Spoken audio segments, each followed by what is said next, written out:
নমস্কার বন্ধুরা। তো আমি আমার দিদির বাড়িতে এসেছি। দেখো, এটা হলো বেলে মাটি। বেলে মাটিতে কিন্তু যে কোনো সবজি বলো, ফসল বলো, খুব ভালো ভালো জন্মায়।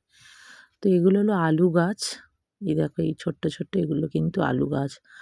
আলু গাছগুলো কীরকম আল দিয়েই করতে হয়। তো আলু গাছগুলো অনেক বড় হয়ে গেছে, শুকিয়েও গেছে কিছুটা জায়গায়, সেগুলো তোলা হয়েছে। মাটি খুসে আলুগুলো বের করে নেওয়া হয়েছে। দেখো কত বড় বড় আলুগুলো সাইজ হয়েছে, আবার ছোটও আছে, মাঝারিও আছে, বিভিন্ন রকমের আলু। তো দেখো, ঘরে এই আলুগুলো তুলে আনা হয়েছে। এখনও কিন্তু বাগানে অনেক আলু রয়েছে, সেগুলো তুলতে বাকি আছে। এটা হলো শিম গাছ। শিম গাছের শিমগুলো দেখতে সাদা সাদা মতো। এই শিমগুলো খেতে কিন্তু খুবই অপূর্ব স্বাদ। এই শিমগুলো সত্যি, দোকানে যে শিম বিক্রি হয় সেই শিমের থেকে এই শিমগুলো খেতে একদমই আলাদা, খুব টেস্ট এই শিমগুলো। তো এই শিমগুলো দেখতে সাদা হলে কি হবে, একসঙ্গে দেখো একদম থলো ধরে ধরে হয়, মানে অনেক পরিমাণে হয়, ফসলটা অনেক পরিমাণে হয়, আর খেতেও খুব ভালো।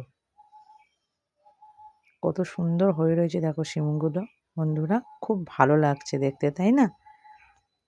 গাছ ভর্তি শিম হয়ে আছে।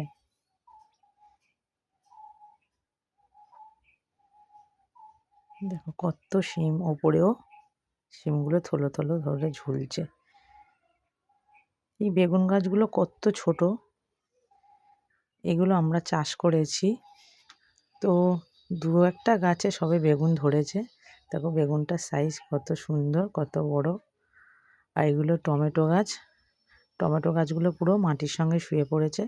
কাঁচা টমেটো ভাতে দিয়ে খেলে কিন্তু খুব ভালো লাগে, তাই আমি দুটো কাঁচা টমেটো তুলে নেবো, আজ আমি ভাত দিয়ে খাবো। এই টমেটো ভাতে, আলু ভাতে কিন্তু দারুণ লাগে খেতে। গাছের যে কোনো ফসল ফললেই সেটা মনে এত আনন্দ হয়, সে বলারই কথা নয়। যারা গাছ করে এবং গাছ থেকে ফল তোলে, সত্যি তাদের আনন্দের সীমা থাকে না। খুবই কষ্ট করে একটা ছোট্ট চারাকে যত্ন করে করে বড় করতে হয়। তারপর যখন সেই গাছে ফল ধরে, মনটা এত আনন্দ হয়, মানে বলারই কথা নয়। দেখো তো, এই টমেটোগুলো পেকে গেছে, আমি পাকা টমেটোগুলোও তুলে নিচ্ছি, রেখে দিলে নষ্ট হয়ে যাবে। তো এগুলো হচ্ছে সর্ষে গাছ। সর্ষের শুঁটি ধরেছে দেখো বন্ধুরা, কি সুন্দর। এই গাছগুলো শুকিয়ে গেলে আর এই শুঁটিগুলো তারপরে রোদে দিতে হবে। এই সর্ষের শুঁটি থেকেই হবে সর্ষের তেল। অনেকটা জায়গায় ধরে এই সর্ষে চাষ করা হয়েছে। এই যে দেখো, সর্ষে গাছের শুঁটিগুলো কি সুন্দর, সর্ষে গাছগুলো হয়েছে, ফুলগুলো সব ঝরে পড়ে গিয়ে সব শুঁটি ভর্তি হয়ে গেছে। এই গাছগুলো শুকোলেই তবে কিন্তু শুঁটিগুলো শুকোলে তারপরে তেল হবে। তো আমি একটা কাঁচা অবস্থায় ছিঁড়ে নিলাম শুঁটিটাকে, তাই শুঁটিটাকে ফাটিয়ে দেখছি দানাগুলো হয়েছে কিনা। দেখো দানাগুলো কিন্তু এখনো কাঁচা, শুকালে তারপর হবে। আর এগুলো হলো, কি সুন্দর লাগছে দেখতে বন্ধুরা, আগে বলো।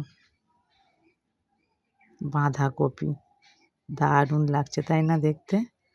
পুরো বাগানটা ভর্তি বাঁধাকপির চাষ হয়েছে।